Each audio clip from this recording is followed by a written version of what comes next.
नमस्कार दोस्तों, बांगल कॉलेज के यूट्यूब चैनल पे आपका स्वागत। मैं चेनाराम मुंदले।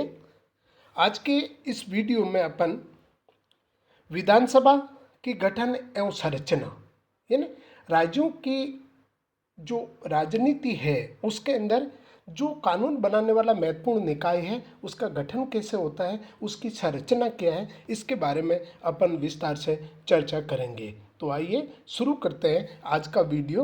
विधानसभा गठन एवं संरचना। विधानसभा गठन एवं संरचना इन भारत में केंद्र की भांति राज्यों में भी वेस्टमिनिस्टर अर्थात पश्चिमी मंत्रिमंडलात्मक जो ब्रिटेन में जो संसदीय शासन का जो मॉडल है उसको हमने अपनाया। भारत में व्यवस्थापिका को विधानमंडल कहते हैं जो कि एक कानून बनाने वाला अंग है अर्थात राज्यों के अंदर जो विधायिका होती है उसका नाम है विधानमंडल और इसका काम होता है कानून बनाना। संविधान के भाग 6 में अनुच्छेद 168 से लेकर 212 तक राज्य विधानमंडल के बारे में बताया गया है। अनुच्छेद 168 के तहत राज्य विधानमंडल का गठन 2 सदनों क्रमशः प्रथम सदन लोकप्रिय सदन या निम्न सदन जिसे विधानसभा कहते हैं तथा ऊपरी या दूसरा सदन या जिसे विधान परिषद कहते हैं। और साथ ही क्योंकि हमारे देश में संसदीय शासन व्यवस्था केंद्र में भी है और राज्यों में भी है, अतः राज्यपाल को भी संसदीय शासन को प्रभावी बनाने के लिए विधानमंडल का अंग बनाया गया है। इस प्रकार राज्य विधायिका जो कि विधानमंडल के नाम से पुकारी जाती है उसके 2 सदन होंगे और इसके साथ ही राज्यपाल भी उसका अभिन्न अंग होगा। अनुच्छेद 168 में ही चूंकि भारत के 28 में से 6 राज्यों में ही द्वितीय सदन है जिसमें उत्तर प्रदेश, बिहार, कर्नाटक, महाराष्ट्र, आंध्र प्रदेश तथा तेलंगाना ये 6 राज्य हैं जहाँ पर द्विसदनात्मक विधायिका है। बाकी भारत के जो 22 राज्य है उनके अंदर विधानमंडल का एक ही सदन अर्थात विधानसभा ही है। अतः वहाँ पर विधानमंडल का गठन विधानसभा प्लस राज्यपाल से मिलकर होता है। विधानसभा की सदस्य संख्या। संविधान के अनुच्छेद 170 में विधानसभा की संरचना का उल्लेख है। इसके अनुसार किसी भी राज्य में विधानसभा की सदस्य संख्या यानी संविधान में केवल सदस्य संख्या अधिकतम और न्यूनतम का ही प्रावधान किया गया है। विधानसभा के लिए अधिकतम सदस्य संख्या 500 और न्यूनतम 60 बताया है, परंतु इसका अपवाद भी है। भारत के कुछ राज्य ऐसे भी हैं जिनकी जनसंख्या कम है, जिसमें मुख्य रूप से आपके अरुणाचल प्रदेश है, सिक्किम है, गोवा है, यहाँ 30 ही है। उसके बाद में मिजोरम, नागालैंड यहाँ 40-46 ही है। तो इस प्रकार से ये एक अपवाद है। बाकी अधिकतम सदस्य संख्या 500 हो सकती है और न्यूनतम 60 हो सकती है। फिर है सदस्यों का चुनाव। सदस्यों का चुनाव संविधान का अनुच्छेद 170 के तहत ही विधानसभा के सदस्यों का चुनाव प्रत्यक्ष रूप से यानी डायरेक्ट होता है। और कौन करता है? जनता करती है, जनता गुप्त मतदान द्वारा। और इसके अंदर जीत उसी की होती है अग्रता ही विजय अर्थात जो सबसे ज़्यादा मत प्राप्त कर लेता है ऐसे उम्मीदवार को विजित घोषित कर दिया जाता है। और साथ ही सदस्यों का ये ऐसा सदन है जो प्राय जनता का सदन है अर्थात जनता द्वारा निर्वाचित प्रतिनिधि होते हैं। फिर भी भारत के अंदर जो विभिन्न राज्य हैं उन राज्यों के अंदर राज्यपाल को अंग भारतीय समुदाय के एक सदस्य को मनोनीत करने का विधानसभा में अधिकार होता है। और इसके साथ ही कुछ ऐसे भी राज्य हैं सिक्किम और आपके मिजोरम जहाँ पर आपके अप्रत्यक्ष चुनाव भी 1 या 2 सदस्य का किया जाता है, लेकिन फिर भी ये जनता का सदन है अतः जनता द्वारा निर्वाचित प्रतिनिधि इसमें होते हैं। फिर है विधानसभा का कार्यकाल यानी जो लेजिस्लेटिव असेंबली है इसका टेन्योर क्या होना चाहिए।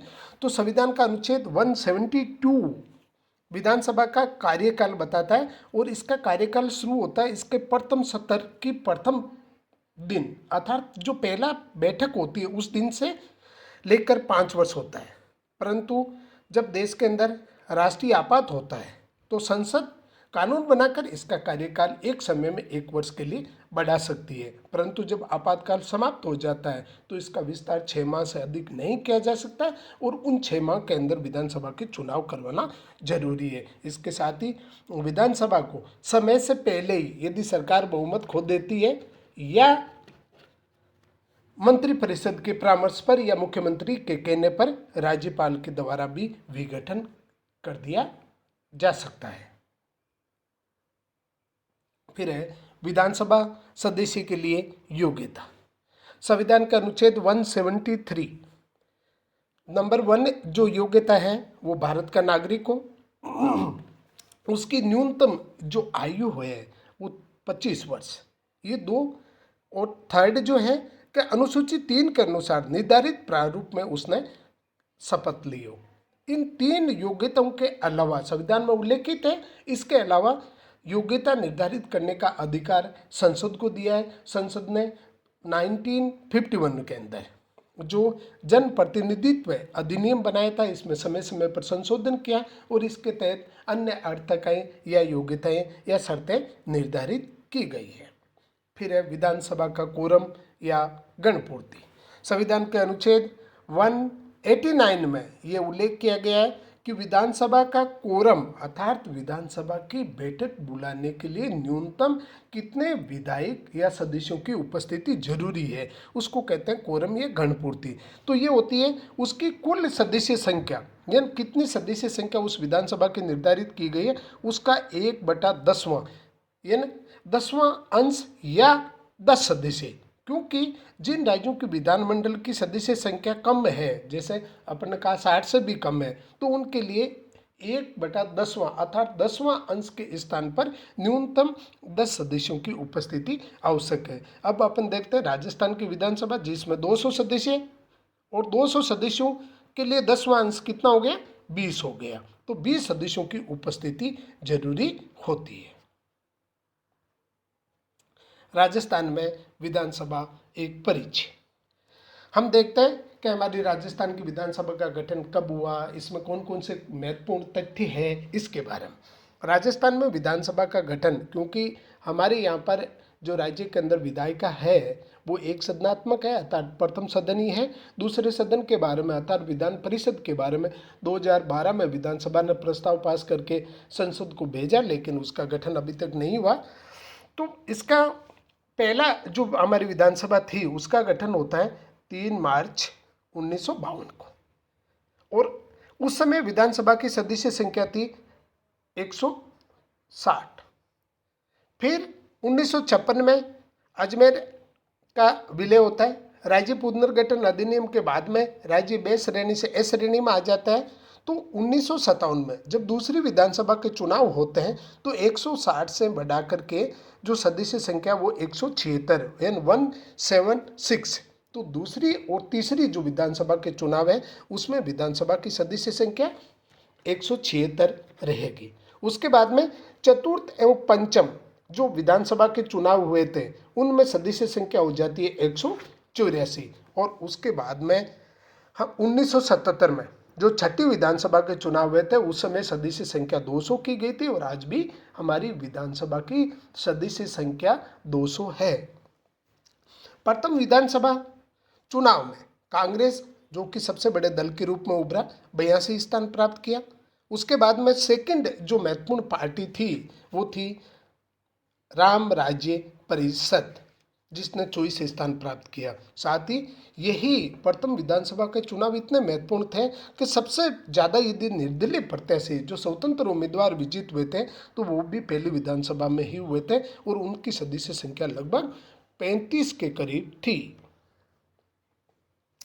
राज्य विधानसभा में प्रथम महिला प्रत्याशी ने उम्मीदवार श्रीमती यशोदा देवी थी जो 1953 के उपचुनाव में जीती थी।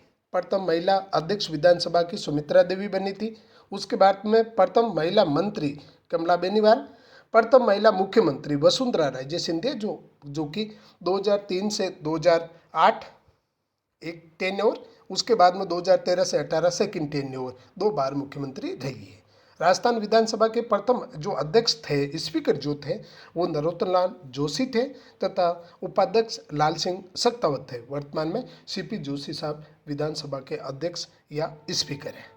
प्रथम प्रोटेम स्पीकर, ये ऐसा सीनियर साथी जो विधानसभा का सदस्य जो पहली बैठक के अंदर जो नवनिर्वाचित विधायक होते हैं उनको शपथ दिलाता है, ऐसे स्पीकर को प्रोटेम स्पीकर कहते हैं।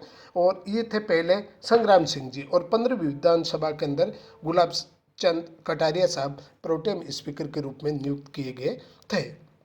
प्रोटेम स्पीकर की नियुक्ति राज्यपाल द्वारा की जाती है और ये केवल सदस्यों को शपथ दिलाता है।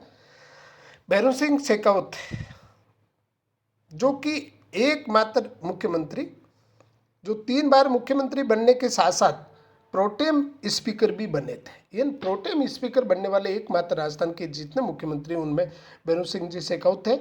विधानसभा में नेता प्रतिपक्ष भी, है ना, भैरों सिंह जी, हरदेव जोशी सर और उसके साथ ही वसुंधरा राजे, ये 3 विधानसभा में प्रतिपक्ष के नेता भी रहे थे। और साथ ही भैरों सिंह जी भारत के उपराष्ट्रपति भी बने थे। भारत में संसद की जो वित्तीय समितियां वो 3 है, लेकिन राजस्थान में उसको 4 भागों में। एक है लोक लेखा समिति। लोक लेखा समिति में 15 सदस्य होते हैं और वर्तमान में इसका चूंकि विपक्ष का नेता विपक्षी जो सदस्य है वो अध्यक्ष होता है, इसलिए कटारिया साहब अध्यक्ष है। सार्वजनिक उपक्रम समिति या लोक उद्यम समिति, इसमें 15 सदस्य। अनुमान और प्राकलन समिति, इसके 2 भाग है, प्रथम ए और सेकंड बी, इस कारण से इनको 4 भाग कहते हैं। राजस्थान में विधानसभा में अब तक 15 चुनाव हो गए। आरक्षित सीट लोकसभा के लिए 25 है, जिसमें 25 सीटें जो राजस्थान से लोकसभा के लिए, उसमें एससी की 4 सीट है, वहीं एसटी की 3, अर्थात कुल 7 सीट 25 में से आरक्षित है। विधानसभा में एससी की 34 और एसटी की 25, इस प्रकार से 59 सीटें आरक्षित है। 15वीं विधानसभा में महिला विधायकों की संख्या 25 है, जो कि सदन की कुल सदस्य संख्या का 12.5% है। Thank you. जय हिंद, जय भारत।